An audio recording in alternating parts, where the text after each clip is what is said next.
Salam, sabahınız xeyirli, gününüz uğurlu olsun əziz telesəhər izləyiciləri.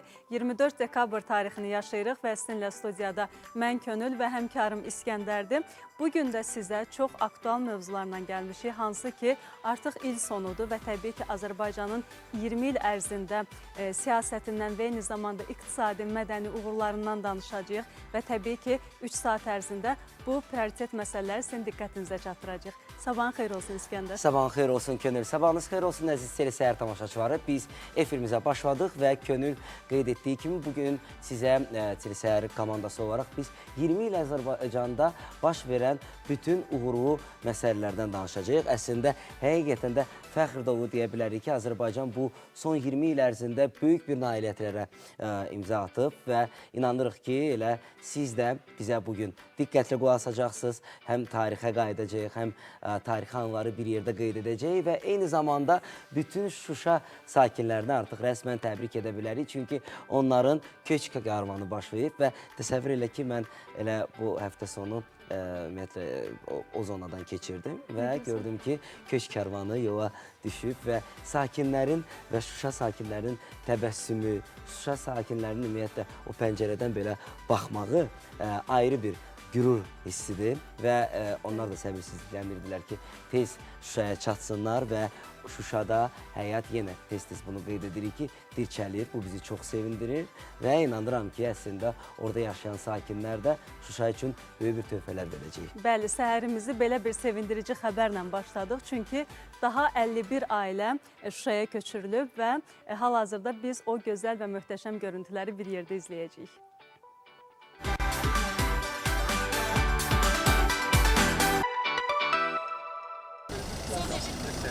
Yataqxana, sanatoriya və inzibati binalarda müvəqqəti məskunlaşmış ailələr üçün artıq bir dəfəlik doğma yurda, evə dönüş vaxtıdır.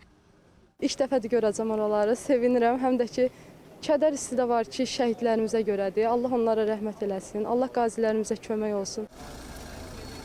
51 ailə 208 nəfər gördüyü hazırlıqla həyatının geridə qalan hissəsini Şuşada keçirmək üçün səhərin erkən saatlarında Qaradağda toplaşıblar. Bugünkü günü bizə yaşadan qəhrəman qazilərimizə, veteranlarımıza, əskərlərimizə, zabitlərimizə, ordumuza minnətdarıq ki, bu sevinci onlar bizə yaşatdı. İndi vətənə gedirəm, 80 yaşımın içindəyəm, sevinirəm, nənəm qurban. Oynaya gedirəm, ürəyim qurban. Və budur, Dədə-baba torpağından olanlara ayıran cəmi 4 saatlıq yolu da qət edən əzəli sakinlər doğma Şuşadadır.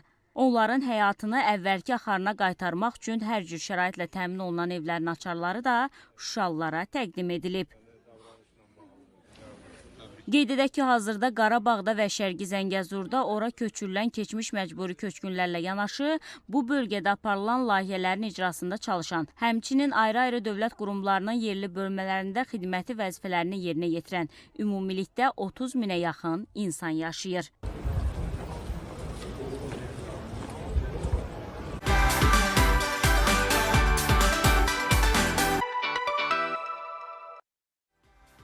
Təbii ki, Qarabağımız azaddır və Şuşamız azaddır. Biz bütün Şuşa sakinlərini bir də təbrik etmək istəyirik. Amma Şuşanın və ümumiyyətlə Qarabağın azad olunması biləvasitə təbii ki, bilirsiniz ki, bizim qazilərimizin və şəhidlərimizin sayəsində baş tutub. Və təbii ki, dövlət olaraq biz həmişə çalışmışıq ki, həm qazi, həm də ki, şəhid ailələrinə dəstək olaq. Çünki 30 illik həsrətin sonu, 44 günlük müharibə ilə bitən bir son və şəhidlərimiz, qazilərimiz bu yolda da çox böyük bir töhfələr və hətta canından keçib ki, bizim torpağımız bizə qayıtsın.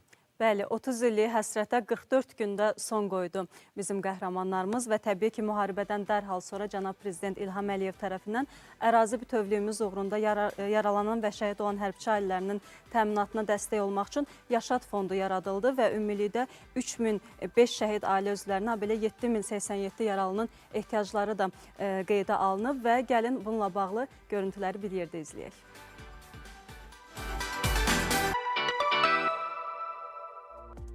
Vətən müharibəsində düşmənə qalib gələn 30 illik həsrətə 44 gündə son qoydu qəhrəman əsgərlərimiz.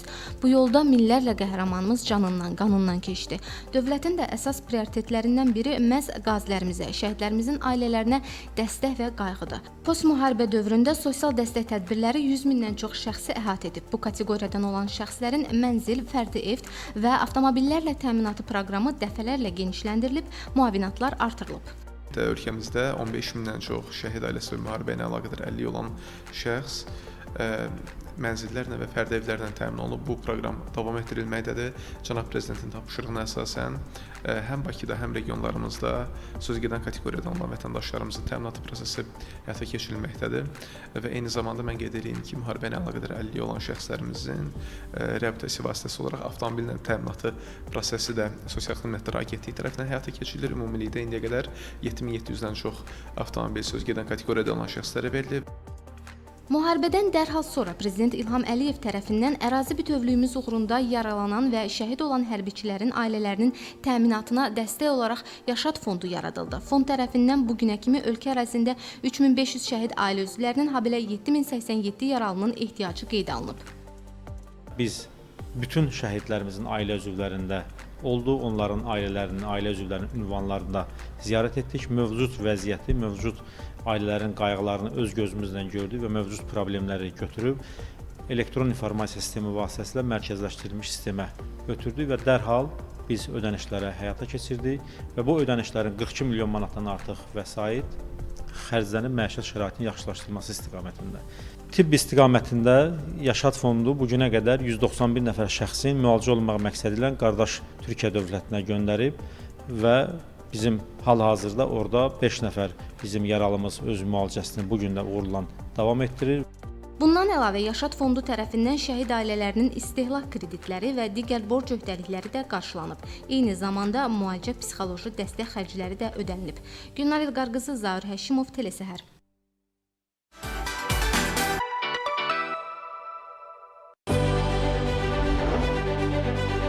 Qarabağ və Şərqi Zəngəzurda böyük qayıdış proqramı icra olunur. İşğal dövründə Ermənistan bu ərazilərdə bütün şəhər və kəndləri yerlə yeksan etmişdir. İndi isə bu torpaqlara həyat qayıdır. Azad edilmiş torpaqlarda aparılan işlər öz miqyasına görə xüsusi xarakter daşıyır. Heç bir başqa yerdə işğaldan, müharibələrdən əziyyət çəkmiş ölkələr bu sürətlə və bu keyfiyyətlə bərpa işlərini bugünə qədər aparmamışdır. Böyük qayıdış proqramının icrası çərçivəsində keçmiş məcburi köçkünlər öz doğma yurdlarına geri dönür.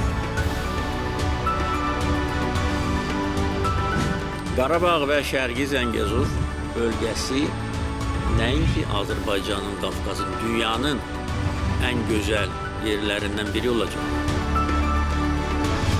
Qarabağ və Şərqi Zəngəzurun bərpası təbii olaraq bizim hər birimizin önəmli vəzifəsidir. Müharibədən sonra bu ilin sonuna qədər xərclənməyə nəzərdə tutulan vəsait 19 milyard manatdır. Qarabağın hər bir yerində sahib kimi, bu vətənin evladları kimi yaşayırıq, dururuq, bərpa edirik. Biz gəlmişik əbədi burada yaşamağa və bundan sonra Azərbaycan bayrağı bu torpaqlarda əbədi dalgalanacaq.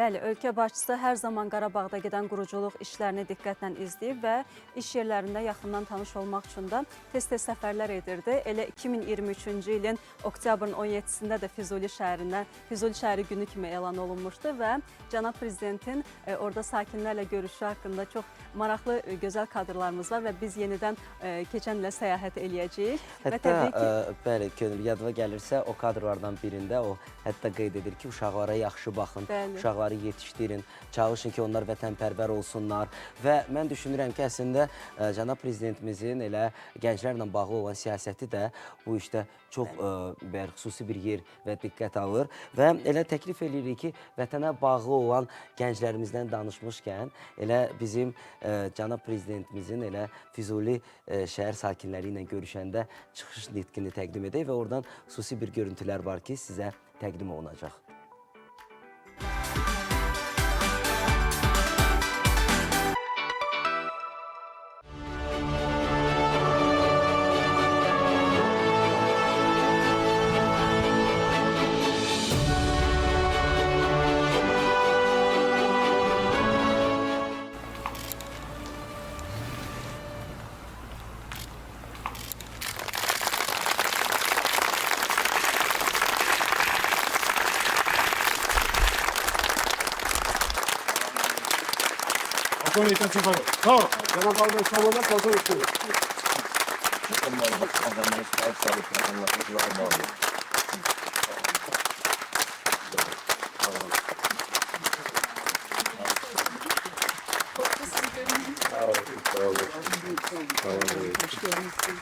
Hoş geldiniz. Şeref Partisi'nin anladığı ülkenin.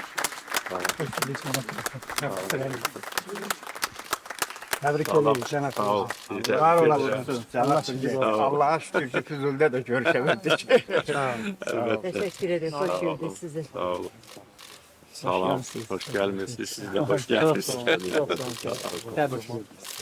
Sağ olun. Teşekkürler. Sağ olun. Sağ olun. Hoş geldiniz. Gururumuz. Sağ olun. Tamam Cenab-ı Prezident. Hoş geldiniz. Sağ olun. Şuraya basın.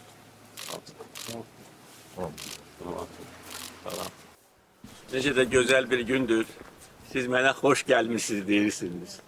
Mən deyirdim dəfələrlə, həm Füzullərlə, həm digər rayonlardan olan keçmiş köçkünlərlə işğal dövründə deyirdim ki, gün gələcək, siz mənə xoş gəlmişsiniz deyəcəksiniz. Və bu gün gəldi. Əziz bacılar, qardaşlar, dostlar, təbrik edirəm. Bugün həm sevinçli, həm kədərli gün. Qızımın da göz yaşları da təbii ki, heç vaxt dayanmayacaq. Bunu biz bilməliyik. 10 il keçsə də, 20 il keçsə də. Hamımız göz yaşları tökmüşük və tökülür. Təbrik edirəm. Can sağlığı, uşaqlara yaxşı baxın, yetişdirin. Vətənpərvər olsunlar, vətənə bağlı olsunlar. Bizim qəhrəmanlar kimi şöhrətimizi göylərə qaldır. Sağ olun.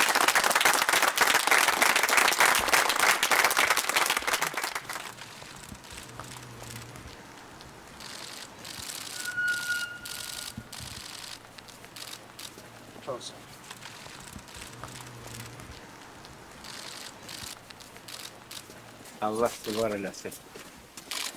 Allah sizi korusun. Artık bu günləri Füzulidə aparılan yenidən qurma işləri, quruculuq işlərinə böyük start verilib. İnandırıram, mən bütün biaqdan cəmaatla söhbət edirik. Bu kosmik surətlə irəliləyiş Allah bizi xatadan baladan uzaq eləsin. Sizə canlı sağlığı versin və biz sizin ətrafınıza tam möhkəm dayanmışıq. Biz sizin apardığınız siyasəti dəstəkləyirik. Füzuli üçün olunan bugünkü bu bayramda Füzuli şəhər gününün münasibətilə biz sizi təbrik edirik Füzuli cəmaatının adından və sizin apardığınız siyasətdə uğurlar arzulayırıq. Allah sizi Çok sağ olun. Teşekkür ederim. Oradan da bugün bu Füzulidə və digər Qarabağ və Şərqi Zəngəzur bölgəsində yerləşən şəhərlərdə gedən işlər bu doğrudan da geniş miqyaslı işlərdir və bunun mənbəyi də Azərbaycan mənbəyidir. Yəni biz heç kimdən bir manat kömək istəməmişik. Sağ olsun Özbək qardaşlarımız gözəl məktəb tikdirdilər və Qazax qardaşlarımız da yaradıcılıq mərkəzini inşa edirlər. Ondan başqa bir dənə də bizə mismar da hədiyyə edilmir. Biz bu illər ərzində həm iqtisadiyyatı qurduq, həm rezervlər yığdıq. Nə üçün? Ki bilirdik ki, bugün gələcək, o vəsait bizə lazım olacaq.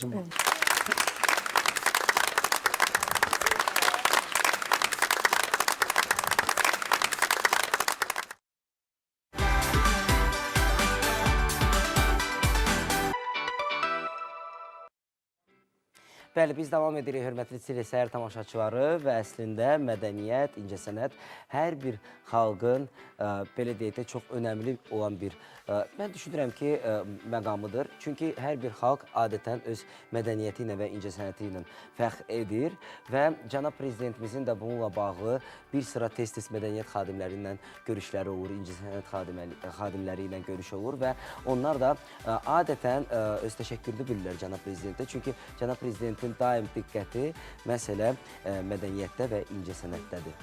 Bəli, bu irəliləyiş ən çox da son 20 ildə diqqət çəkir. Çünki istər musiqi, istər muğam, istər eləcə də rəssamlıq, ümumiyyətlə incəsənətin bütün sahələrində nə boyda böyük inkişaf olduğu göz önündədir və xüsusilə də Azərbaycan muğamına böyük diqqət və qayğıdan danışmaq istəyirik. Hansı ki, son 20 ildə milli və beynəlxalq muğam festivalları keçirilir və ümumiyyətlə Azərbaycan incəsənəti həm dünya miqyasında, həm ölkə miqyasında çox gözəl təmsil olunur və gəlin o görüntüləri izləyək. Hansı ki, xalq rəssamları, xalq yazıçıları, eləcə də muğam ustaları bu haqda fikirlərini dinləyək.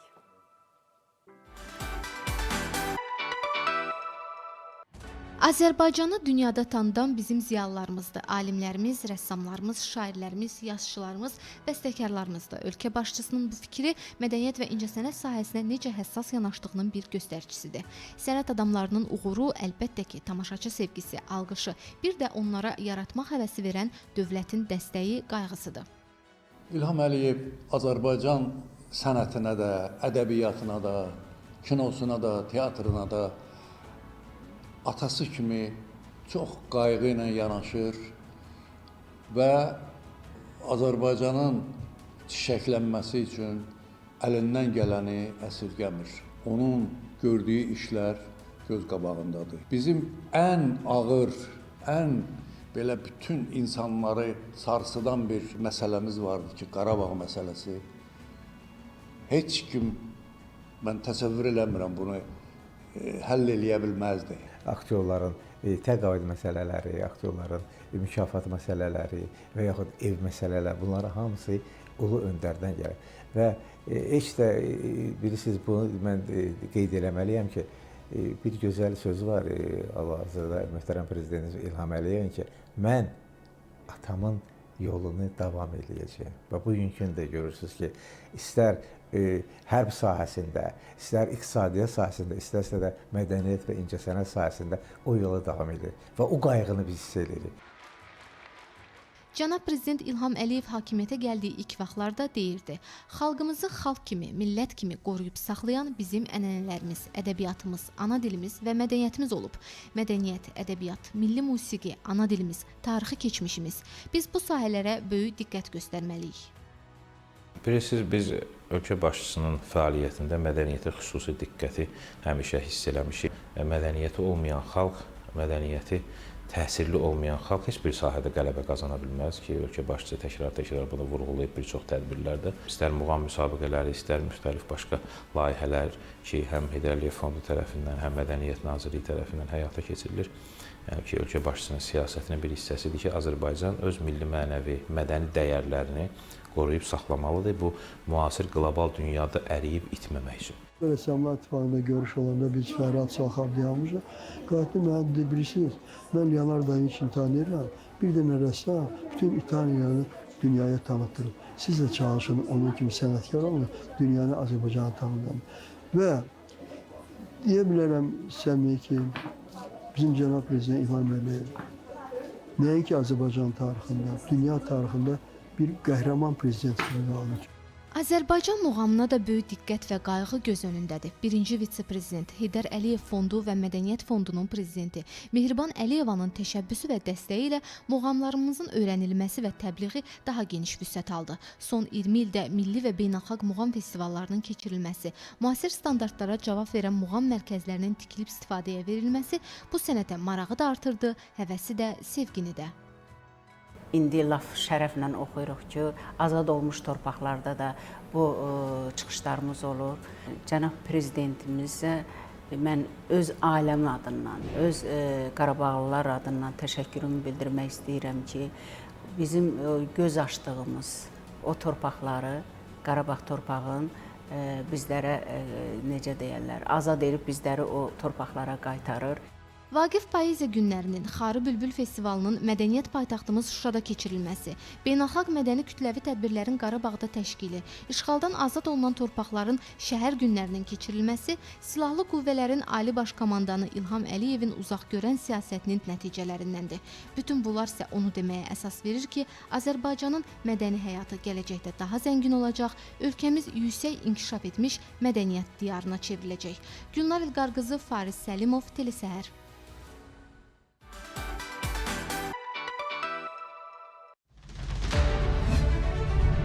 Bugün biz dünya miqyasında böyük hörmətə və nüfuza malik olan ölkəyik.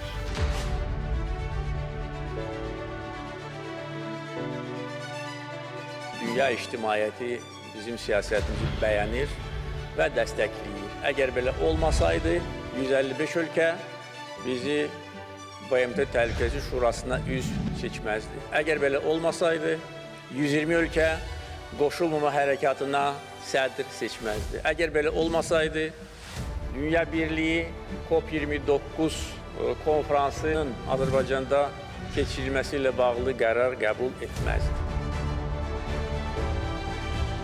COP29-a sədriliyi və bu tədbirin Bakıda keçirilməsini beynəlxalq ictimaiyyət tərəfindən ölkəmizə olan böyük etimadın bariz nümunəsidir. COP29-un sədri kimi Azərbaycan inkişaf etmiş və inkişaf edən ölkələr qlobal cənub və qlobal şimal arasında ümumi anlaşmaya nail olmaq üçün əlindən gələni edəcək. Türk ölkələri ilə əlaqələrin genişləndirilməsi, Türk dünyasının və Türk Dövlətləri Təşkilatının gücləndirilməsi Azərbaycanın xarici siyasətinin prioritet istiqamətidir.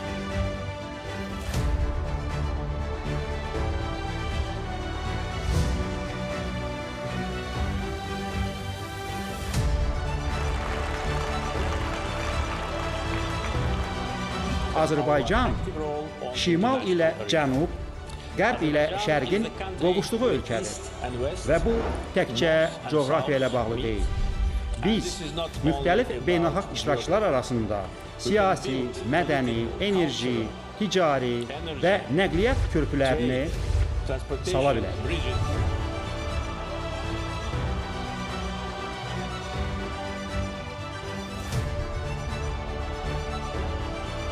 Güclü iqtisadiyyat, güclü ordu, daxili sabitlik, xalq iqtidar birliyi xarici siyasətimizin əsas amilləridir.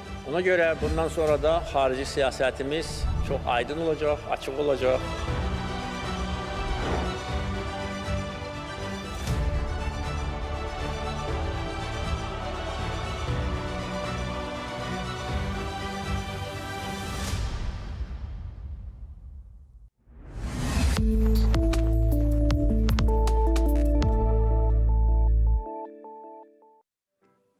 Bəli, əziz telesəhər izləyiciləri, biz davam edirik. Prezident İlham Əliyev və birinci xanım Mehriban Əliyeva ötən ilin avqustun 26-sında Laçın rayonunun Zabux kəndinə səfər eləmişdilər və biz o görüntülərə yenidən baxacağıq. Hansı ki, kəndə görülən işlərlə tanış olmuşlar, sakinlərlə görüşmüşlər və prezidentlə sakinlərin arasında çox maraqlı bir diyaloq keçmişdi. Bəli, mənim yadımdadır ki, hər birimiz sevinclə və diqqətlə bu müsahibəni və ümumiyyətlə oradakı olan sakinlərlə söhbəti izləmişik və hətta bir xanım orada qeyd etmişdi ki, mənim nəvələrim Bakıdadır, Xırdavandadır.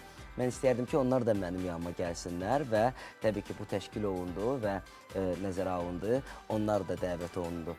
Sonradan artıq elə Zabux kəndidir və ümumiyyətlə Zabux kəndi əslində çox tez-tez sürətlə daha doğrusu inkişaf edən bir kəndlərdən biridir. Orada da yaşıl enerjiden istifadə olunur və orada da uşaq bağçası və digər təbii ki, məntəqələr açılır ki, mən əminəm ki, indi Zabuxlular da sevinərək bu süjetimizi izləyəcək. Xüsusilə də Cənab Prezidentin sən demişkən elə orada olan sakinlərlə marağı, dialoqu da var.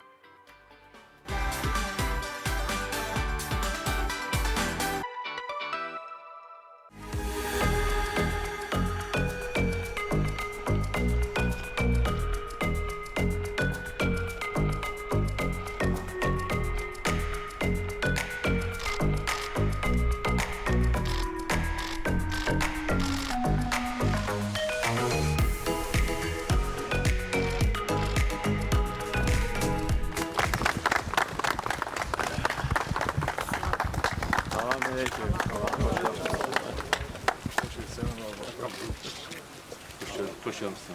Hoş gelmişsin. Hoş gelmişsin. Hoş gelmişsin. Hoş geldiniz. Yaratlarımız cennete hoş geldiniz. Sağ ol. Hoş geldiniz. Hoş geldiniz. Hoş geldiniz. Sağ olun. Hoş geldiniz. Hoş geldiniz.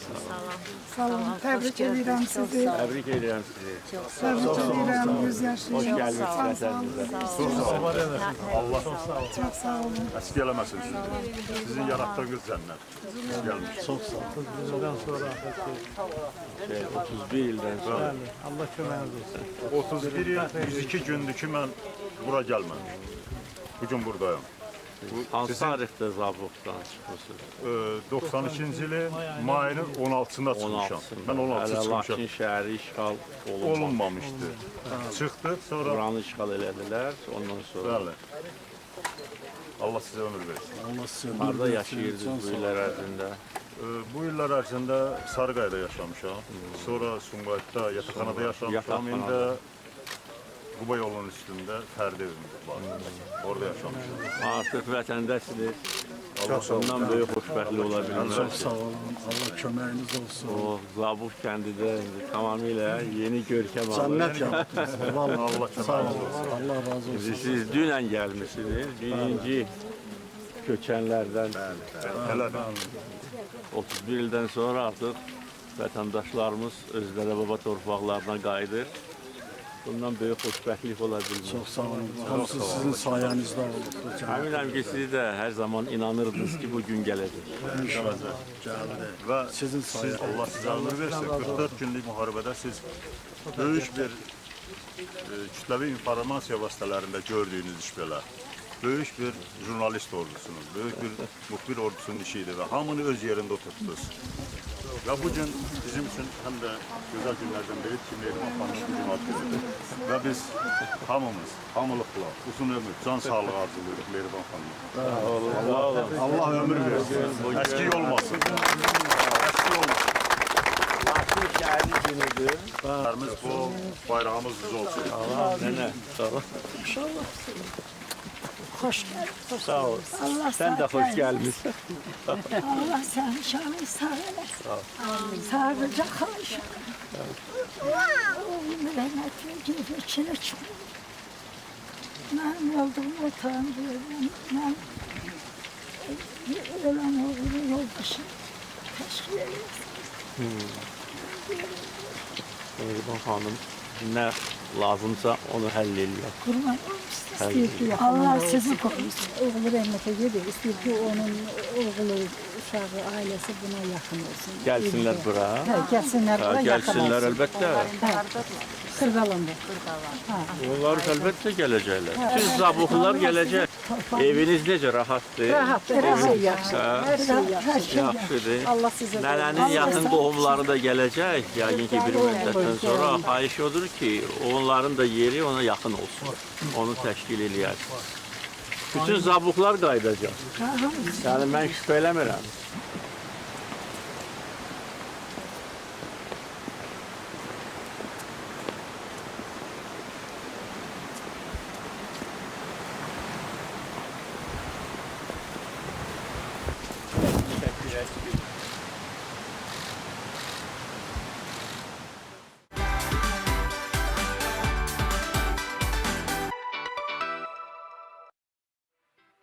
Biz davam edirik, hörmətli telesəhər tamaşaçıları və tez-tez sizə sosial media gündəmindən danışırıq və adətən müxtəlif görüntülər təqdim edirik və Azərbaycanda hətta son illər ərzində ən çox baxış toplayan video işğaldan azad olunmuş ərazilərimizdir və ümumilikdə Azərbaycanda elə ölkənin birinci xanımı Mehriban xanım Əliyeva da sosial media istifadəçisidir, özü də aktiv istifadə edir sosial mediadan və bir sıra marağı və həqiqətən də səmimi görüntüləri görürük.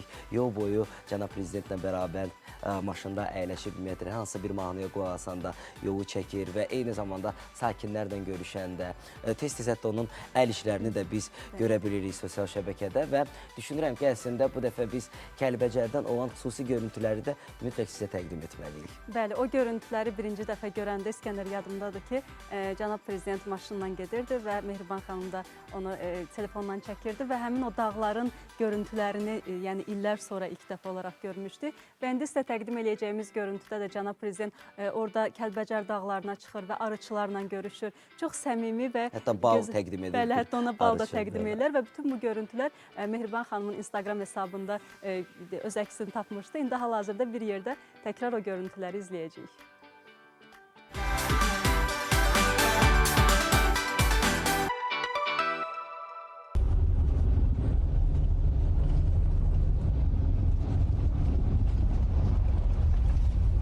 Azərbaycanda arı ailələri 2 dəfədən çox artıb.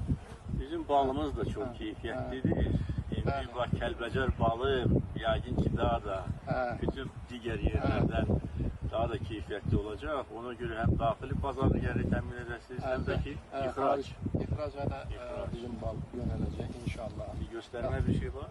Göstərməyə var. Mən indi bir arıdan bunlar ölmələr. Arılardaki papaq görəcək. Papaq. Yox, arıçı papağı. Bizə dəyməz.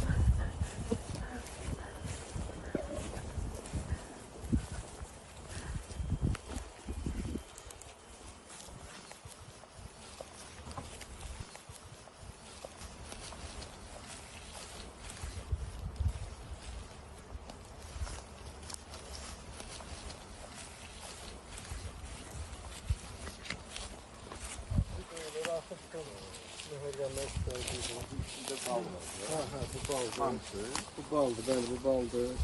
Kəlbəcər balıdır, əsl Kəlbəcər balıdır. İcazə versəydiniz bunlardan sizə 2 dənə hədiyyə verərdim. 2 dənə çoxdur, yox. Yox, bir dənə bəsdir. Bir dənə bəsdir Kəlbəcər balından da biz dadaq. Hazırdır da bu. Bəli, bəli, hazırdır artıq.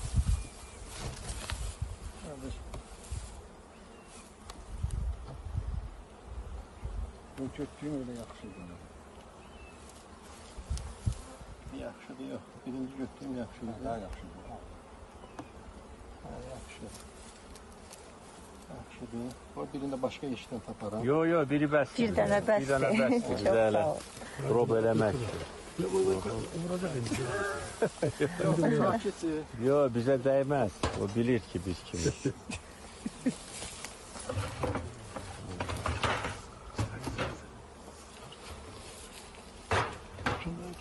Bizdən başqa arıçılar var da. Var, başqa var. 5 arıçı. Ondan sonra da pilot layihə kimi 5 arıçı gəldi. Ondan sonra da deməli başqa arıçılar gəldi.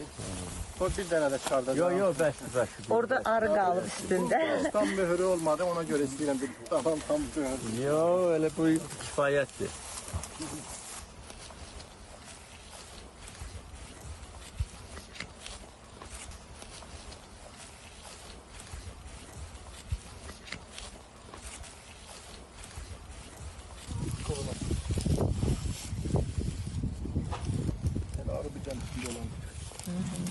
Beni elinde ola çəkəcəm, bax elə. Çəkirəm belə. Narahat olma.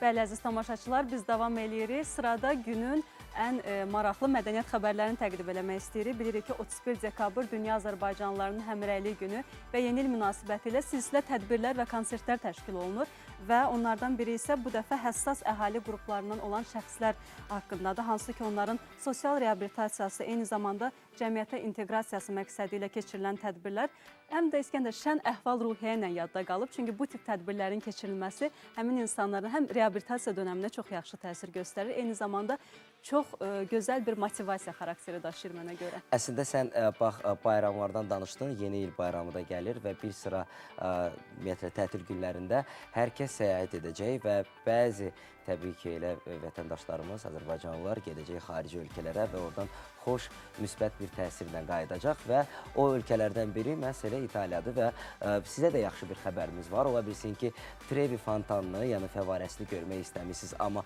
alınmayıb indiyənə kimi, çünki bir ara o bağlı idi və orada təmir işləri aparılırdı. Artıq bu tamamlanıb və yenidən gedib elə Trevidə o qəpiyi atıb arzu tuta bilərsiniz. Bu münasibətlə bütün əslində İtalyanları təbrik etmək istəyirəm. Çünki təsəvvür et ki, il ərzində 1 milyon avrodan çox pul toplanır o qəpiklərdən və o da təbii ki, şəhərin müəyyən bir ehtiyaclarına ödənilir.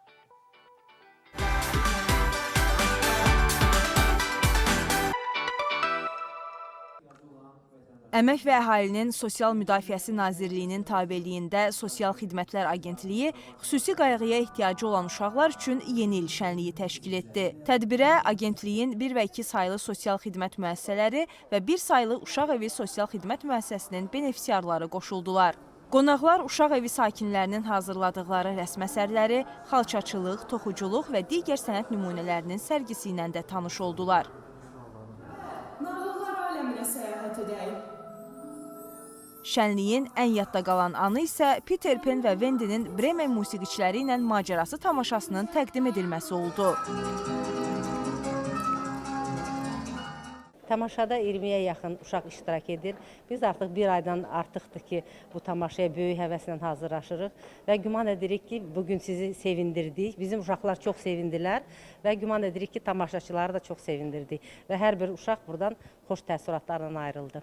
Bir ordusu var. Uşaq və yeniyetmələrin təqdimatında nümayiş etdirilən tamaşa qonaqlara sevgi, mərhəmət hisslərini aşıladı.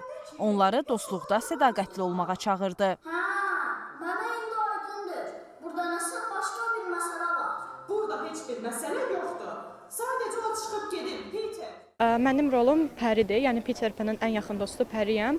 Mənim sehirli güclərim var və mən sehirli güclərimlə dünyaya, insanlara yaxşılıq eləyirəm və Pərini, Wendy'ni quldurların əlindən xilas edirəm dostlarımla birlikdə. Lakin mən Peterə xəyanət elədiyimə görə o məni dostluğundan çıxarmaq istəyir, lakin biz birləşib onu qurtarırıq və dostluğun, həmrəyliyin gücünü hamıya göstəririk. Orada it, uzunqulaq, xoruz və pişik var. Onlar bir yerdə dost olurlar, mehriban yaşayırlar. Obrazımı da çox xoşladım, uzunqulaq obrazını. Biz Santalarıq, Şaxta babanın köməkçiləri, yolkanı bəzəməkdə Şaxta babaya kömək edirik və Wendy'ni quldurlardan xilas eləməyə çalışırıq. Gücsüz, zəif birini heç vaxt incitmək olmaz.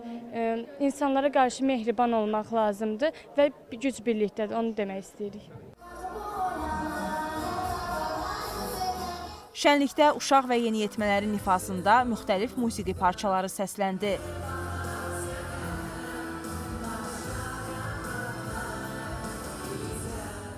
Yeni il proqramı həm iştirakçılar, həm də tamaşaçılar üçün əyləncəli və yadda qalan oldu.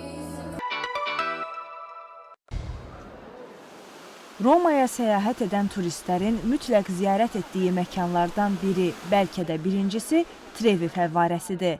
Əbədi şəhərin ən böyük fəvvarəsi olan əzəmətli Trevi, barokko memarlıq üslubu, mürəkkəb heykəl kompozisiyası ilə diqqət cəlb edir. 18-ci əsrdə tikilən fəvvarə bu gün də arzuları gerçəkləşdirən, xəyalları reallığa çevirən sehirli məkan kimi məşhurdur. Bir müddətdir əsaslı təmirə görə bağlanan fəvvarə yenidən ziyarətçiləri qəbul etməyə başlayıb. 2025-ci il Roma Katolik Müqəddəs ilinə hazırlıq çərçivəsində heykəllər ağardılıb, fəvvarələrin böyük çanaq hissəsindəki ərb təmizlənib. 1762-ci ildə qurulan fəvvarənin maraqlı hekayəsi var. Belə ki, ziyarətçilər yenidən Romaya qayıtmaq üçün hər dəfə fəvvarəyə bir sikkə atırlar. Təmir işləri zamanı isə ziyarətçilər pulları müvəqqəti olaraq hovuza atırdılar.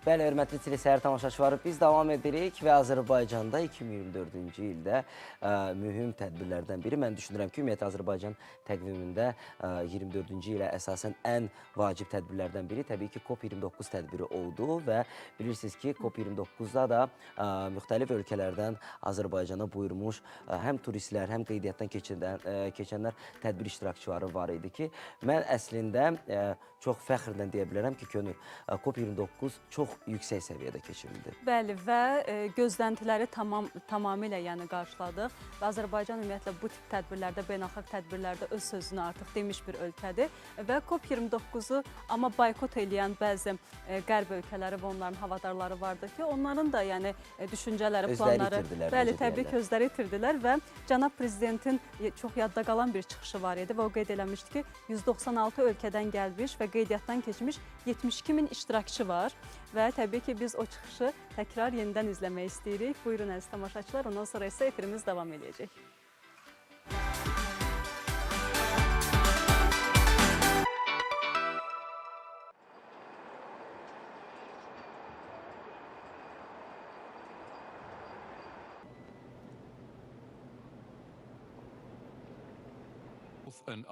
Şərəf və iftixar hissi ilə Azərbaycan Respublikasının prezidenti zat əlləri cənab İlham Əliyev salamlamanın ilkini söyləmək üçün dəvət olunur.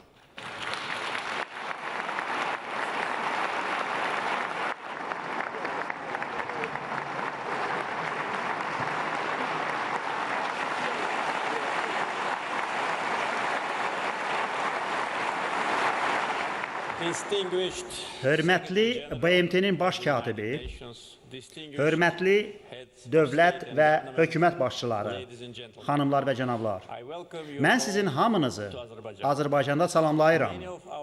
Qonaqlarımızın çoxu Azərbaycana ilk dəfədir ki, səfər edir.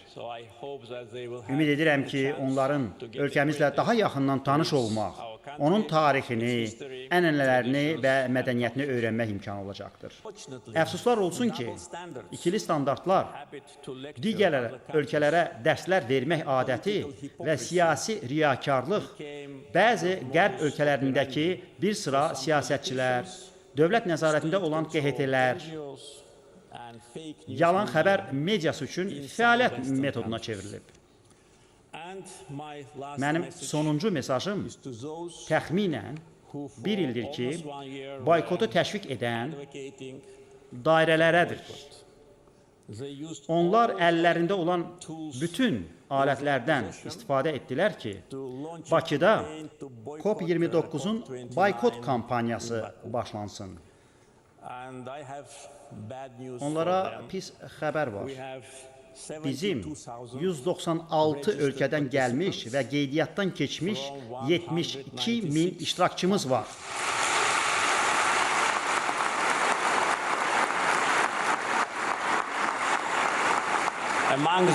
Onların sırasında 80 prezident, vitse-prezident və baş nazirlər var.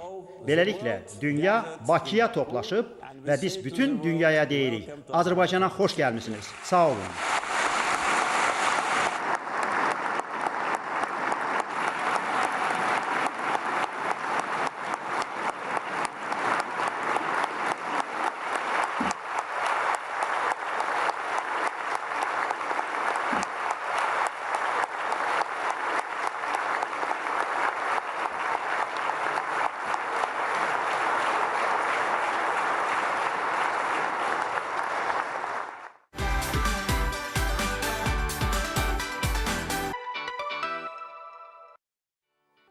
Bəli, əziz telesəyər izləyiciləri, əməkdaşlarımız İskəndər şəhərdə sorğu keçirdiblər və təbii ki, onların da cənab prezidentə ürək sözləri varsa, onlar nədən ibarətdir, biz onları izləyəcəyik və təbii ki, son 20 il ərzində Azərbaycan istər mədəniyyəti, istər iqtisadiyyatı, istər incəsənəti ən çiçəklənən və parlaq dövrünü yaşayır və təbii ki, sakinlərin də düşünürük ki, cənab prezidentə müxtəlif ürək sözləri var.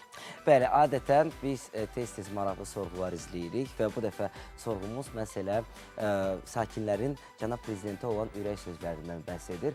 Adətən, ümumiyyətlə, hər kəs öz Instagramında belə, şəxsi profillərində belə tez-tez ümumiyyətlə, tweetləri hətta paylaşır cənab prezidentin və təşəkkürlərini bildirir. Və ümumiyyətlə, mən düşünürəm ki, əslində hal-hazırda biz sizə təqdim edəcəyimiz sorğu çox maraqlı bir sorğudur və şəhər sakinləri də orada çox maraqlı və ürək sözlərini qeyd edir.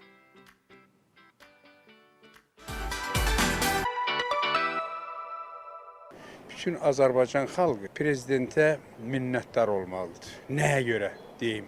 Qarabağın azadlığı üçün. Allah onu xalqımızın üstündən əskik eləməsin. Onun bütün uğurları, bütün bizim qazandığımız, dövlətimizin qazandığı uğurlar onun sayəsində olub. Qarabağı azad etmək onun sayəsində olub.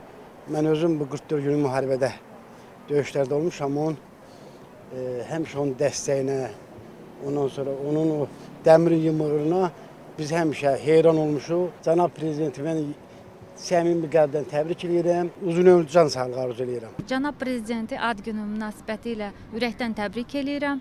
Onun işlərində uğurlar arzulayıram. Xoşbəxt Azərbaycan vətəndaşıyam ki, bu gün mənim hər bir vətəndaşa layiq diqqət qayğı göstərən, haqqa, ədalətə qiymət verən Cənab İlham Əliyev kimi hörmətli prezidentimiz, dövlət başçımız var. Ürəkdən təbrik edirik. 30 ildir gözlədiyimiz qələbəni çalmışıq onun sayəsində. Ona olan münasibəti sözlə ifadə eləmək mümkün deyil. Allah canını sağ eləsin.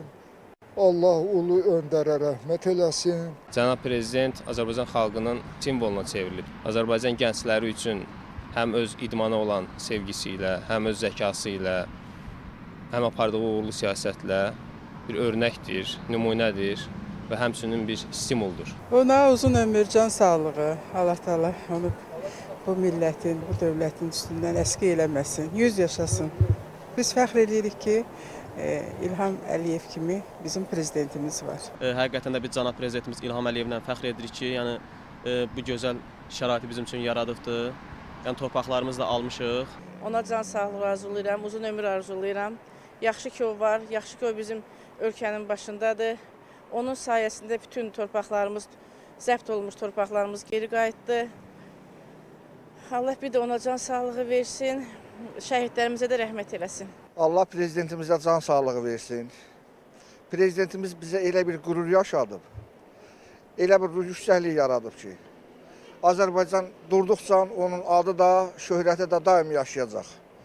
Qarabağ məsələsini həll elədiyinə görə, bütün Azərbaycanı birləşdiyinə görə, bütün hamımız ona minnətdarıq. Ona həyatın ən gözəl neməti olan can sağlığı arzulayıram inşallah. Ali Baş Komandan 100 yaşa, sağlam yaşa.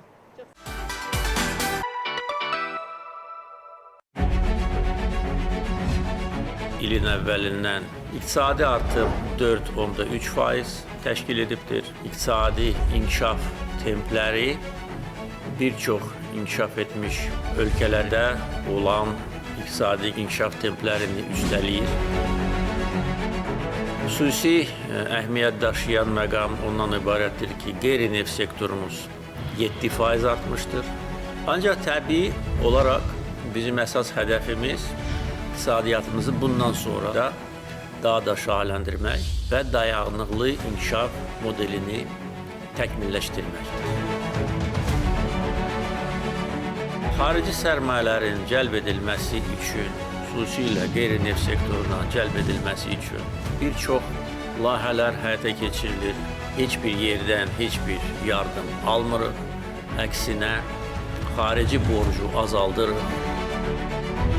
Bir neçə il bundan əvvəl qoyduğum vəzifə artıq uğurla yerinə yetirilir. Xarici borcun ümumdaxili məhsula nisbətdə Azərbaycan dünya miqyasında qabaqcıl ölkələr sırasındadır. Bu cəmi 7,5%-dir. Bizim gələcək planlarımızı həll etmək üçün, o cümlədən vətəndaşların sosial rifahını yaxşılaşdırmaq üçün iqtisadiyyat daim inkişaf etməlidir. Sosial yönümlü siyasət bir də bizim ümumi siyasətimizi, niyyətimizi göstərir. Gələn ildə iqtisadi inkişaf templəri əminəm ki, lazımi səviyyədə olacaq. Ölkə iqtisadiyyatının şahaləndirilməsi istiqamətində atılmış addımlar və düşünülmüş islahatlar siyasəti öz bəhrəsini verməkdədir. Artıq Azərbaycanın iqtisadi inkişaf modeli dünyada özünü təsdiqləyib, iqtisadi müstəqillik bizə təbii olaraq beynəlxalq müstəvidə böyük imkanlar qazandırır ki, Azərbaycan uğurla, inamla, şərəflə, ləyaqətlə müstəqil xarici siyasət apara bilsin, necə ki, aparmışıq və aparacaq.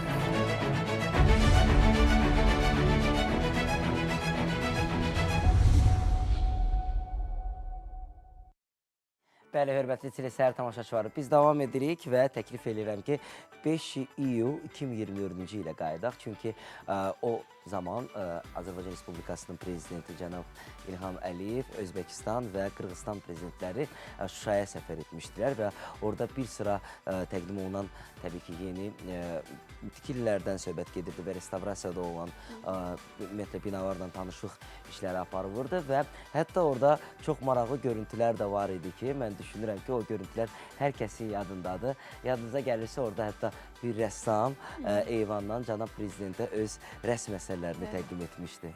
Bəli, və Aşağı Gövhər Ağa məscidini də ziyarət eləmişdilər və hətta orada bir məktəbli qız var idi. O da cənab prezidentə ürək sözlərini deyir, şəkil çəkdirir və ümumilikdə o görüntüləri yenidən təkrar izləyək.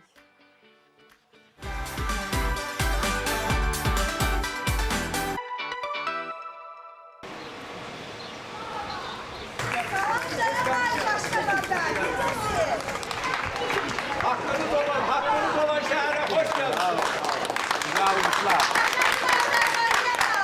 Necə yaşayırsınız burada? 1982-ci ildə rəhmətli Heydar Əliyev Şuşaya qışda gələndə yazmışdır.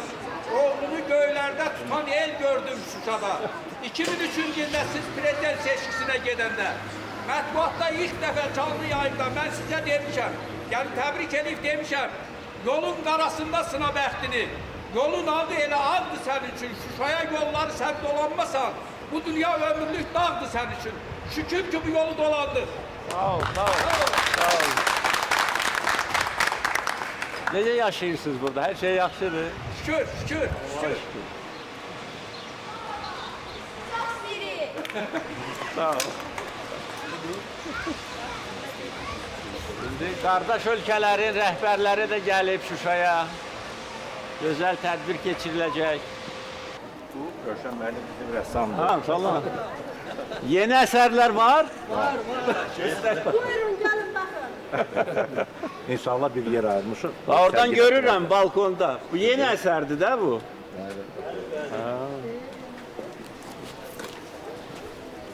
Ay maşallah. Biz yer ayırırıq, onlar sərgi bəxtirsinlər. İlham gəlib də sizə doğma vətənə qayıdandan sonra. Ərdinli məhəlləsi. Gəl qızım, gəl, gəl, gəl. Necəsiz? Sağ ol, sən necəsin? Çox sağ olun, yaxşıyam. Gəl şəkil çəkdirək. Neçə yaşın var sənin? Mənim 15 yaşım var. Bir dənə də bizim telefonda çəkdirir. Əlbəttə. Türk dünyasının gənclər paytaxtının açarını bu bizə təqdim olunmuşdur. Nə yaxşı. Məktəbə də gedəcəksən də, yəni sentyabr. Sizin çox gözəl bir sözünüz var. Əziz Şuşa, sən azadsan. Əziz Şuşa, biz qayıtmışıq. Şuşa bizimdir. Qarabağ bizimdir. Qarabağ Azərbaycandır. Yaşasın Azərbaycan xalqı. Eşq olsun Azərbaycan xalqına, Azərbaycan ordusuna. Sağ ol qızım. Çox sağ olun. Çox sağ olun, minnətdarım.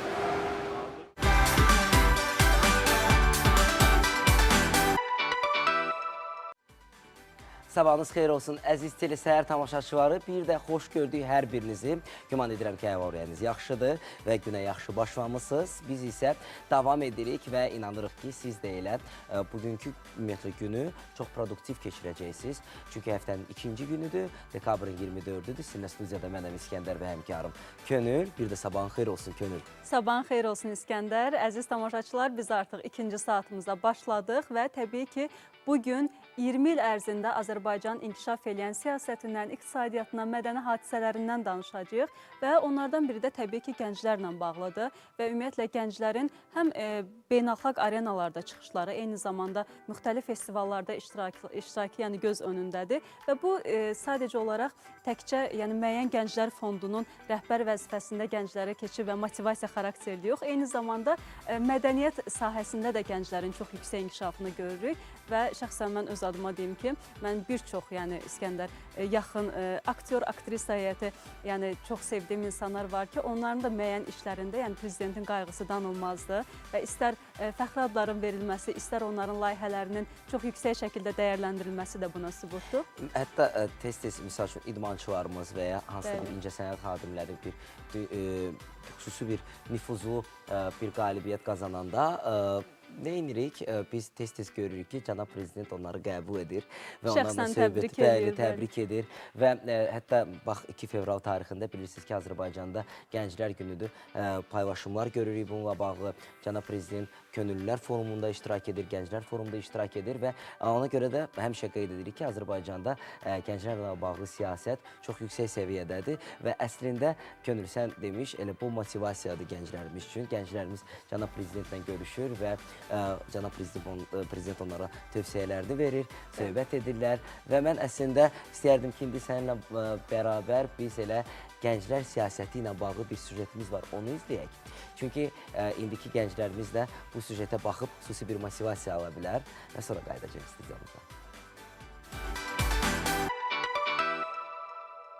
Gənclər həm öz gələcək həyatını düzgün müəyyən etmək üçün və eyni zamanda dövlətə maksimum xeyir vermək üçün fəal olmalıdırlar.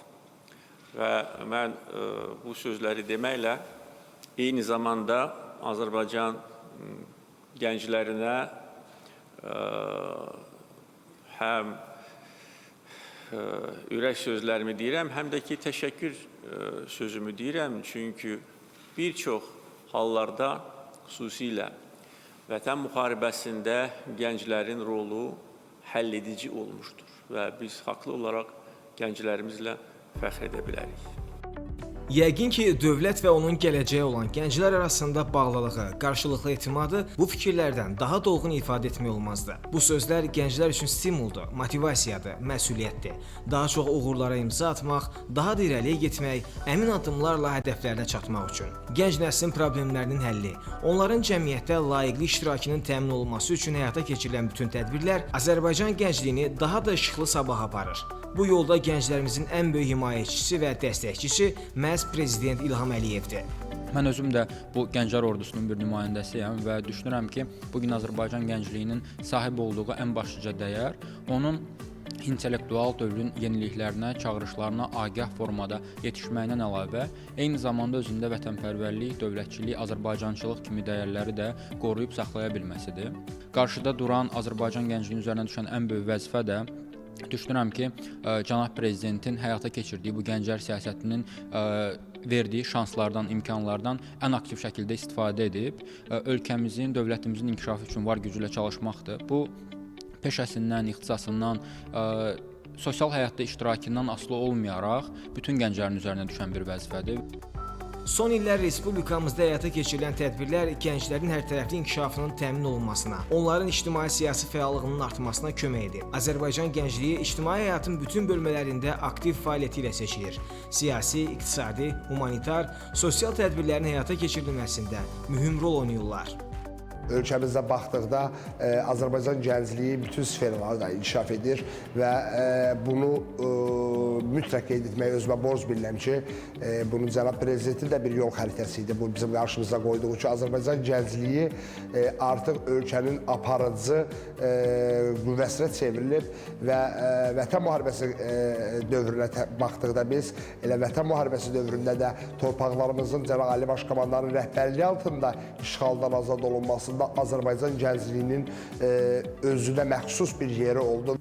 Gənclərlə bağlı çoxsaylı dövlət proqramlarının həyata keçirilməsi, Gənclər Fondunun yaradılması, müxtəlif qurumlarda gənclərə rəhbər kimi yüksək etimad göstərilməsi də bu siyasətin bir parçasıdır. Çünki gənclər cəmiyyətin aparıcı qüvvəsidir. Həm ölkə rəhbərinin, həm də Azərbaycanın birinci vitse-prezidenti Mehriban Əliyevanın hər bir gənc ailəyə xüsusi diqqət və qayğısı isə danılmazdır. Bugün Azərbaycan gənci dünyanın bütün ölkələrində vətənini layiqincə təmsil edir. İstər yerli, istərsə də beynəlxalq tədbirlərdə gənclərimiz yüksək nəticələr göstərir.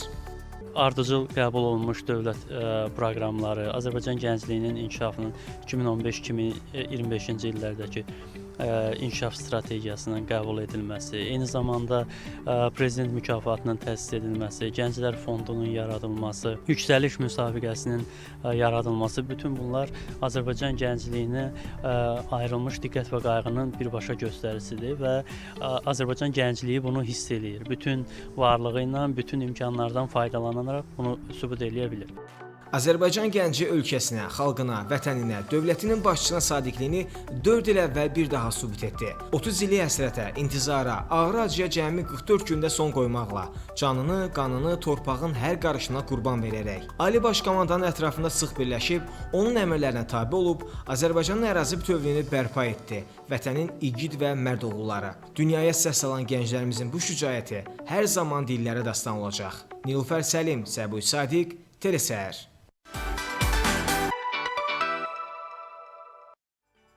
Bəli, əziz Telesəhər izləyiciləri, təbii ki, Cənab Prezident İlham Əliyev işğaldan azad olunmuş ərazilərə tez-tez səfərlər təşkil edir və həm yenidən qurma və yenidən bərpa işlərlə tanış olur, eyni zamanda sakinlərlə görüşür, onlarla səmimi söhbət edir və belə görüşlərdən biri də Laçına səfərdir, hansı ki, ötən ilin avqust ayında baş tutmuşdu, 26 avqust Laçın şəhəri günündə və onu ən maraqlı məqamlardan biri odur ki, İskəndər, orada azyaşlı uşaqlarla çox gözəl, maraqlı, səmimi görüntülər var idi. Və orada uşaqlar həm şeir deyirdi, həm balacalar öz istedadını göstərirdi ki, Cənab Prezident əslində onlarla da çox maraqlı, səmimi bir söhbət etdi və düşünürəm ki, elə bu kadrları bir də seyr etsək çox maraqlı olar. Laçın şəhəri günündə sakinlərlə görüş 26 avqust 2023-cü il.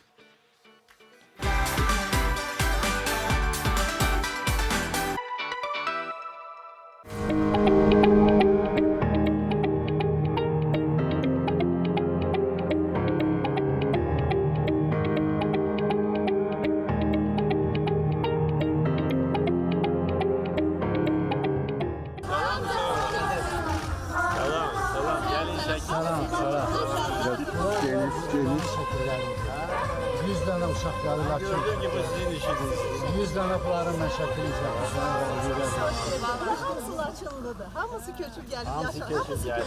Gəlin şəkil çək. Çox gözəl.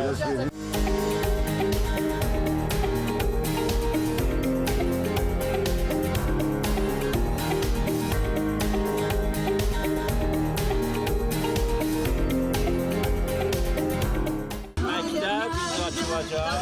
15 il çapırdan düzgünlə gördük. Məktəb də gözəldir. 2 nömrəli məktəb. Məktəb avtobusu var. Yəqin ki, gələn ilər çalışacaq çatdıra 1 nömrəli məktəbdə inşa edilsin. Uşaqlar da sentyabrın 15-dən hazır olsunlar məktəbə getməyə. Siz Bakıda yaşamısınız, Sumqayıtda yaşamısınız, yəqin ki, elə deyilmi? Yəni, böyük şəhərlərdə yaşamısınız. Amma indi gəlmişsiniz belə də nisbətən kiçik olan şəhərə. Yaxşı hiss edirsiniz. Allah sizi qorusun ki, siz bu cənnətə almışsınız. Oradan da cənnət. Bəli, sevinci bəsdir. Cənnətin özüdür. Lakin şəhəri gündən günə də daha da gözəlləşir. Bu azad edilmiş ərazilərdə şəhərlər elə olacaq ki, paytaxt şəhərlərdən də fərqlənmir.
Sağ olun uşaqlar. Sağ olun. Çok sağ olun.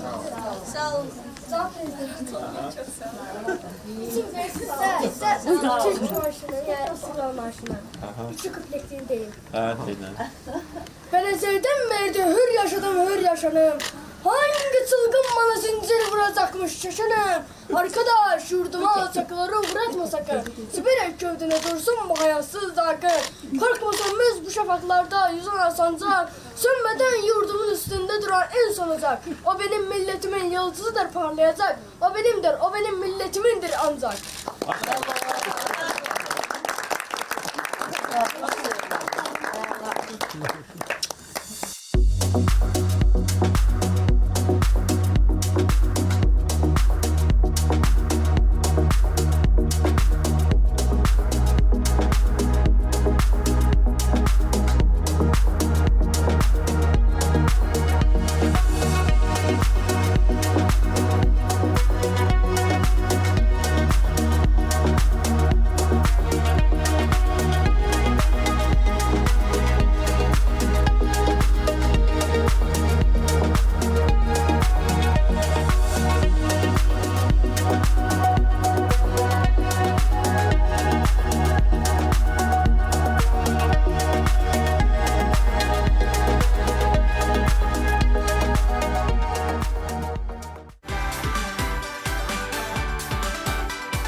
Ötən ilin ən yadda qalan hadisələrindən biri də Xankəndində ilk futbol maçı idi. Azad Xankəndində və dekabrın 21-i baş tutmuşdu. Sosial mediada həmin dövrdə o qədər paylaşımlar var idi ki və çox fəxr dolu bir duyğular idi və Qarabağ və Moy klubları qarşılaşırdı.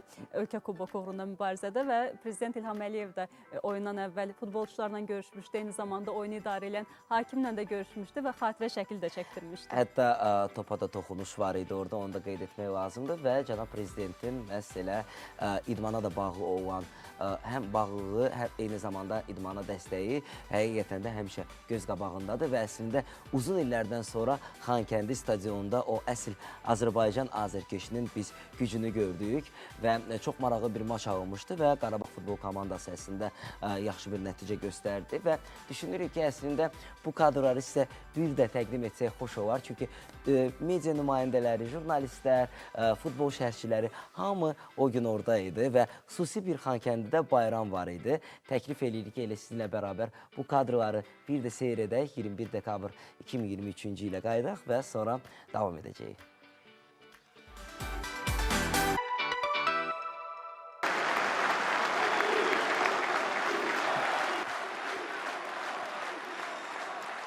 Əziz dostlar, Xankəndiyə xoş gəlmişsiniz.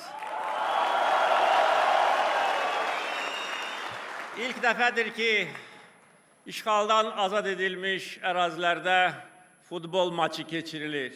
Bu münasibətlə bütün Azərbaycan xalqını ürəkdən təbrik edirəm.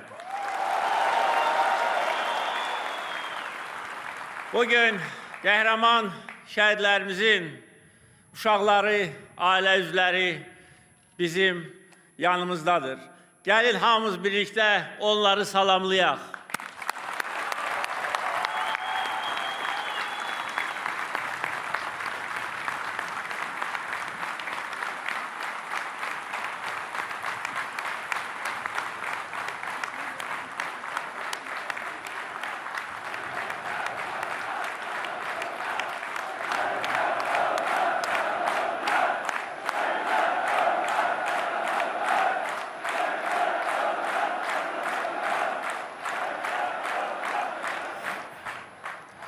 Bu stadion cəmi 2 ay ərzində demək olar ki, yenidən inşa edilmişdir, əsaslı təmir edilmişdir. Separatizm simvolikasını əks etdirən bütün yazılar artıq tarixin zibilxanasına atıldı. Bugünkü oyunun nəticələrindən asılı olmayaraq qalib bəllidir. Qalib Azərbaycan xalqıdır, Azərbaycan dövlətidir. Yaşasın Qarabağ! Yaşasın şanlı ordumuz. Qarabağ Azərbaycandır.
İkinci Qarabağ müharibəsi və suverenliyimizin tam bərpa edilməsi dünya miqyasında tarixi hadisədir.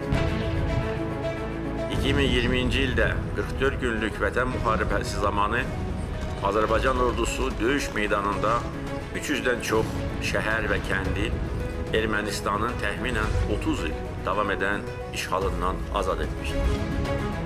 Azərbaycan dövləti öz gücünü göstərdi, xalqımız isə bütün dünyaya öz əyilməz ruhunu göstərmişdir.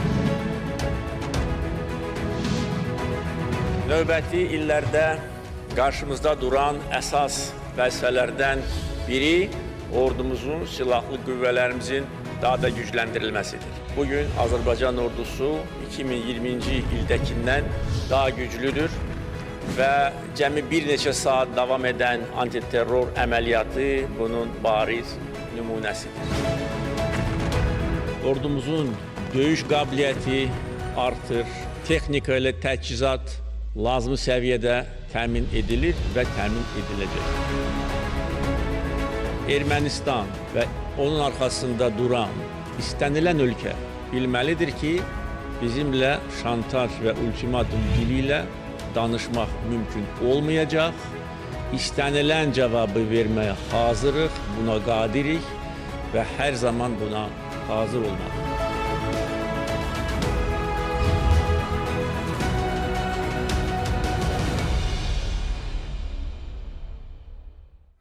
Bəli, sizinlə bu dəfə qaydırıq bu ilin sentyabr ayına. Sentyabrın 20-sində Xankəndində Qarabağ Universitetinin açılışı oldu və Prezident İlham Əliyev də açılışda iştirak eləmişdi və universitetin ilk tələbələri ilə çox maraqlı görüntülər var. Hansısa ki, tələbələrə öz məsləhətlərini, tövsiyələrini verir və Qarabağ Universitetinin ilk tələbələri olmaq da məncə tarixi bir məsələdir. Çünki fəxirdir. Bəli, fəxirdir və illər keçəndən sonra da biz universitetin ilk məzunlarıyıq, ilk tələbələriyik demək hissi və Xankəndində universitetdə oxumaqda yəni özü böyük bir fəxirdir, özü böyük bir vaxtı ikən arzuladığımız bir məsələlərdir ki, hansı ki, hal-hazırda biz onu yaşayırıq. Bəli, Qarabağ Universitetində hal-hazırda 1107 tələbə təhsil alır və cənab prezident də təbii ki, onlarla görüşüb həm söhbət etdi. Eyni zamanda universitetdə yaradılan yeni tədris otaqları ilə tanış oldu. Orada müxtəlif otaqlar var, tədris otaqları maraqlı bir adlar daşıyır və eyni zamanda təbii ki, Qarabağ Universitetində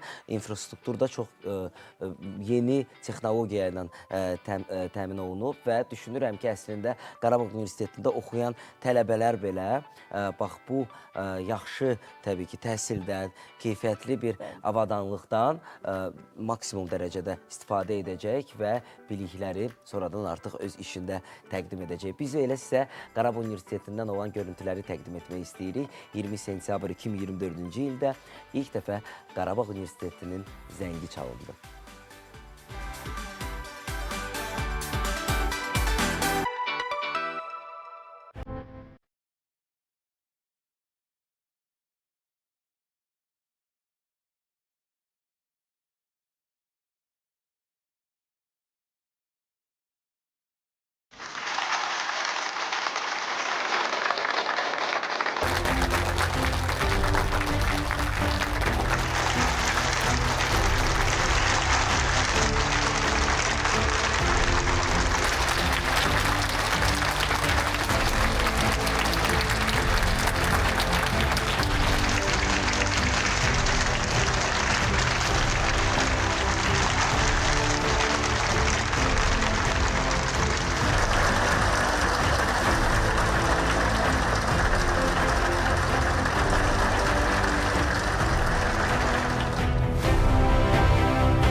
Bir daha sizi ürəkdən salamlayıram.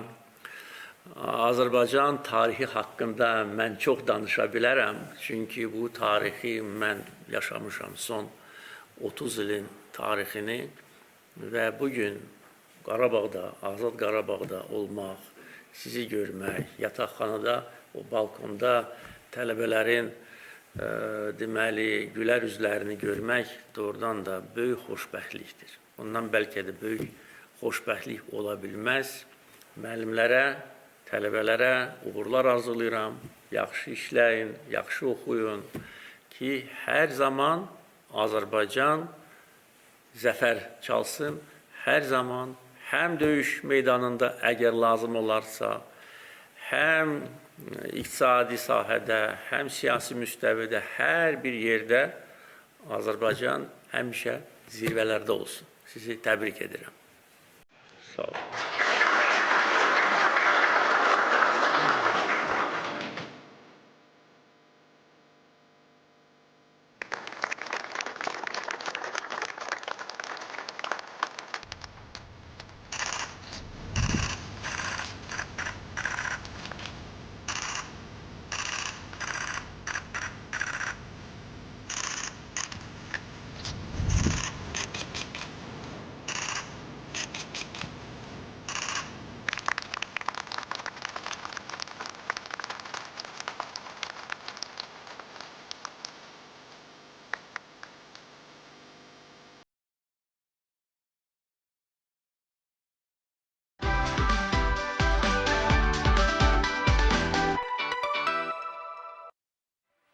Bəli, hörmətli Tilisər tamaşaçıları, biz davam edirik və növbəti görüntüləri əslində sizə təqdim etmək istəyirik. Əslində Azərbaycanın hər bir bölgəsi, hər bir regionu çox gözəldir və indi Şəki şəhərindən danışacağıq. Çünki düz 2 il öncə Şəki şəhərində cənab prezident təbii ki, ailəsi ilə bərabər səfər etmiş və bir sıra orada tarixi memarlıq abidələrini, ümumiyyətlə onların bilirsiniz ki, tikinti və bərpa işləri aparılırdı və onunla işlə tanış olmuşdu. Və eyni zamanda mənə ən çox sevindirən hallardan biri odur odur ki, Şəki yolu tamamilə yenidən bərpa olunub və bir ara bilirsiniz ki, o yollarda bəzi nasazlıqlar var idi və artıq bu yol şüşə kimidir. Adama ləzzət eləyir o yolla gedəndə.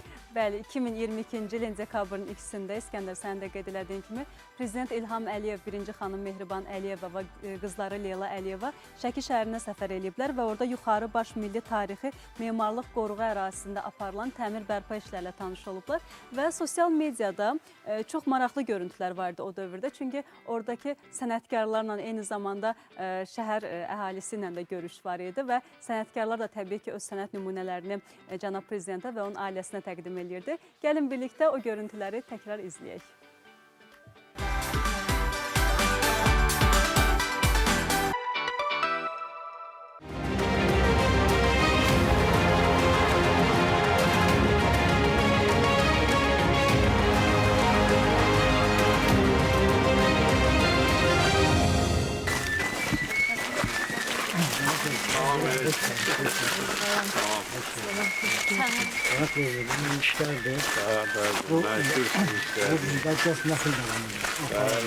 Devam edeyim. Onlar da meşhurdular. Sənət yaşamalıdır. Bizdə məktəb də var, yanlış hatırlaşdırılır. İndi bu bina bərpa olunur burada. Burada da tədris mərkəzi olacaq. Bura şəbəkə mərkəzi olacaq. Bəli.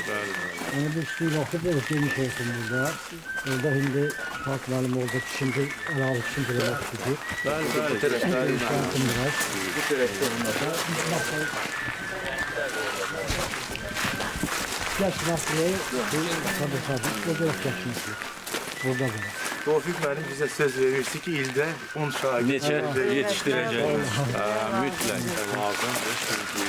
Ulusal sənətini Deməli burada hamısı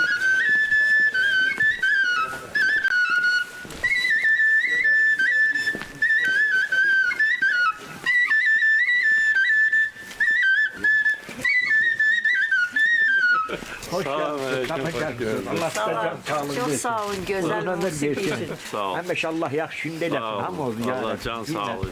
Sağ olun. Allah sizə can sağlığı versin cümlə. Sizə də. Sağ olun. Çox sağ olun. Sizə sənətkarlarda, şəkil sənətkarlarda. Sağ olun. Məşhur Şəki havalar.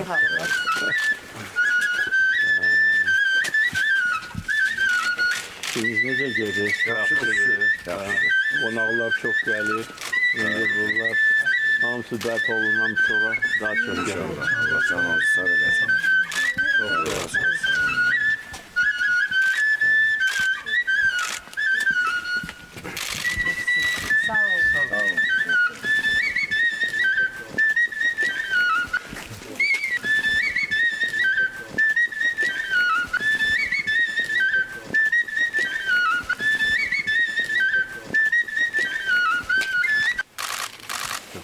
Çox sağ olun. Çok sağ olun.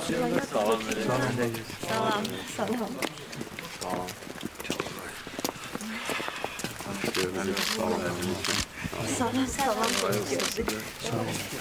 Zahid Usta. Tamam. Aletleri düzeldi. Salam verin ki. Aletleri siz düzeldi. Sen düzeldin. Çok yaxşı. Sizi de sağ olun. Bu sizin bizim İstanbul şebeke ustasıdır. Salam. Bu işlərdən görmüsünüz. Sizə bir rəhil hazırlamışam. Bir tök taxtadan yonulur. 4 parçaya bölünür belə. Açılır kitab qoymaq üçün. Yəni qədim bizi, bilicili qəbul etsəz şad olardım. Çok. Buyurun cənab konstruksiya. Çok teşekkür ederim. Sağ olun. Çok sağ olun. Salam, hoş geldiniz.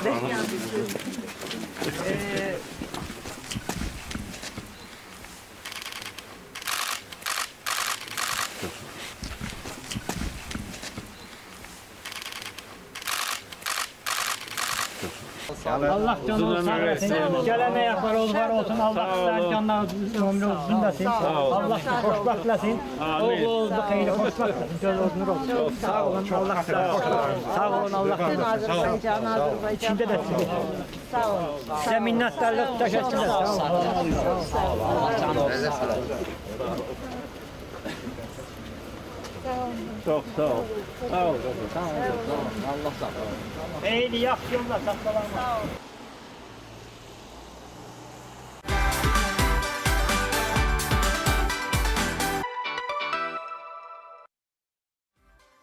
Hər bir xalq, Bəli. bəli, təbii ki, öz mədəniyyəti, incəsənəti ilə tanınır. Məncə eyni sözü deyəcəkdi İskəndər. Bəli, razıyam. Çünki bu görüntülərə baxdıqdan sonra. Mən istərdim ki, sən davam eləyəsən. Çünki mədəniyyət sayəsində, mədəniyyət mövzusunda əslində hər birimizin çox maraqlı bir fikirləri var. Razıyam. Könül əslində səninlə bir nəfəsdə onu dediyi. Çünki hər bir xalq öz mədəniyyəti ilə fəxr eləyir, incəsənəti ilə, tarixi ilə fəxr eləyir və bununla bağlı təbii ki, cənab prezident də mədəniyyət xadimlərinə həmişə dəstək göstərib. Bəli. Həm bizim rəssamlarımıza, həm bizim bəstəkarlarımıza, şairlərimizə və yazarlarımıza xüsusi bir diqqət ayrılıb və hətta onların da tez-tez biz bununla bağlı bir fikirlərini eşidirik. Cənab prezident necə onlarla görüşür, necə tövsiyələrini belə verir və fəxri adlar verir. Bəli, təbii ki, Azərbaycanı dünyada tanıdan məhz ziyalılardır. Cənab prezident də hər zaman bunu qeyd edir və incəsənət sahəsinə xüsusi maraq göstərir. Sən də qeyd elədiyin kimi İskəndər. İstər fəxri adların verilməsi, istər onların təbii ki, şəxsi müəyyən bir məsələlərin həll olunması əsas prioritet mövzulardan biridir və biz hal-hazırda bir çox xalq rəssamı, xalq yazıçıları, eyni zamanda xalq artistlərinin də təbii ki, cənab prezidentə müəyyən sözlərini və təşəkkürlərini eşidəcəyik.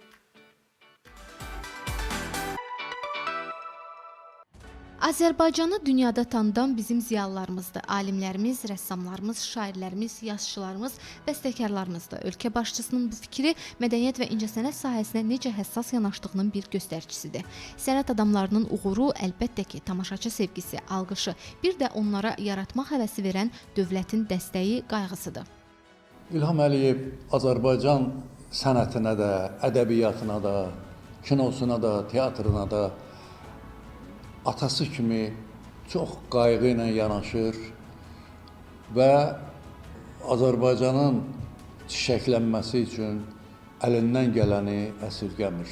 Onun gördüyü işlər göz qabağındadır. Bizim ən ağır, ən belə bütün insanları sarsıdan bir məsələmiz vardı ki, Qarabağ məsələsi.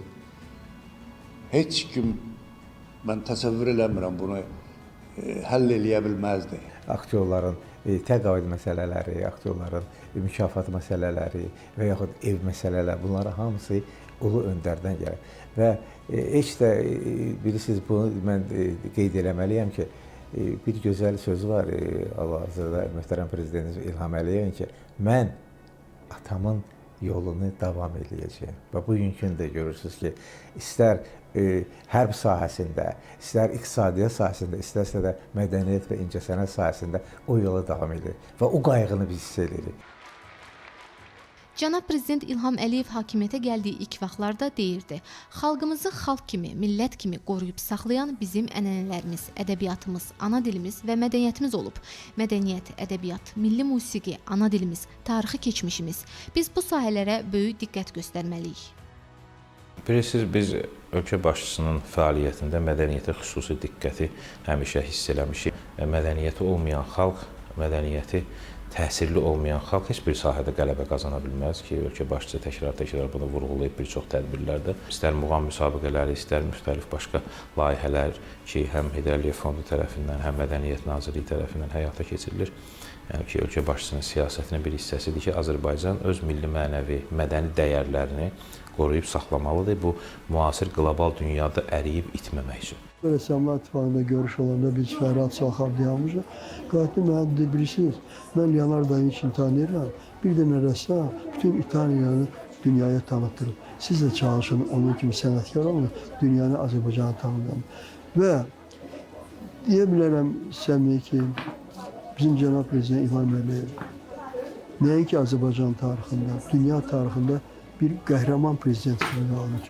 Azərbaycan muğamına da böyük diqqət və qayğı göz önündədir. Birinci vitse-prezident Heydər Əliyev Fondu və Mədəniyyət Fondunun prezidenti Mehriban Əliyevanın təşəbbüsü və dəstəyi ilə muğamlarımızın öyrənilməsi və təbliği daha geniş vüsət aldı. Son 20 ildə milli və beynəlxalq muğam festivallarının keçirilməsi, müasir standartlara cavab verən muğam mərkəzlərinin tikilib istifadəyə verilməsi bu sənətə marağı da artırdı, həvəsi də, sevgini də. İndi laf şərəflə oxuyuruq ki, azad olmuş torpaqlarda da bu çıxışlarımız olur. Cənab Prezidentimizə mən öz ailəm adından, öz Qarabağlılar adından təşəkkürümü bildirmək istəyirəm ki, bizim göz açdığımız o torpaqları, Qarabağ torpağın bizlərə, necə deyərlər, azad edib bizləri o torpaqlara qaytarır. Vaqif Poeziya günlərinin, Xarı Bülbül Festivalının mədəniyyət paytaxtımız Şuşada keçirilməsi, beynəlxalq mədəni kütləvi tədbirlərin Qarabağda təşkili, işğaldan azad olunan torpaqların şəhər günlərinin keçirilməsi, Silahlı Qüvvələrin Ali Baş Komandanı İlham Əliyevin uzaqgörən siyasətinin nəticələrindəndir. Bütün bunlar isə onu deməyə əsas verir ki, Azərbaycanın mədəni həyatı gələcəkdə daha zəngin olacaq, ölkəmiz yüksək inkişaf etmiş mədəniyyət diyarına çevriləcək. Gülnar İlqar qızı, Faris Səlimov, Telesəhər.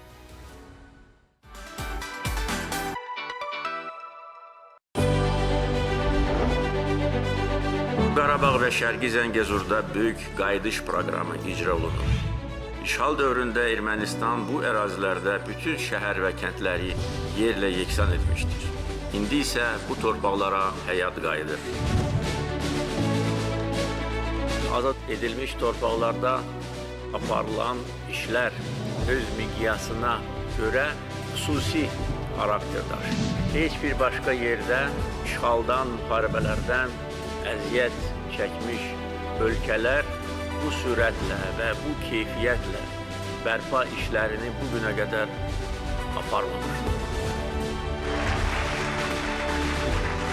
Böyük qayıdış proqramının icrası çərçivəsində keçmiş məcburi köçkünlər öz doğma yurdlarına geri dönür. Qarabağ və Şərqi Zəngəzur bölgəsi nəinki Azərbaycanın, Qafqazın, dünyanın ən gözəl yerlərindən biri olacaq. Qarabağ və Şərqi Zəngəzurun bərpası təbii olaraq bizim hər birimizin önəmli vəzifəsidir. Müharibədən sonra bu ilin sonuna qədər xərclənməyə nəzərdə tutulan vəsait 19 milyard manatdır. Qarabağın hər bir yerində sahib kimi, bu vətənin evladları kimi yaşayırıq, qururuq, bərpa edirik. Biz gəlmişik əbədi burada yaşamağa və bundan sonra Azərbaycan bayrağı bu torpaqlarda əbədi dalgalanacaq.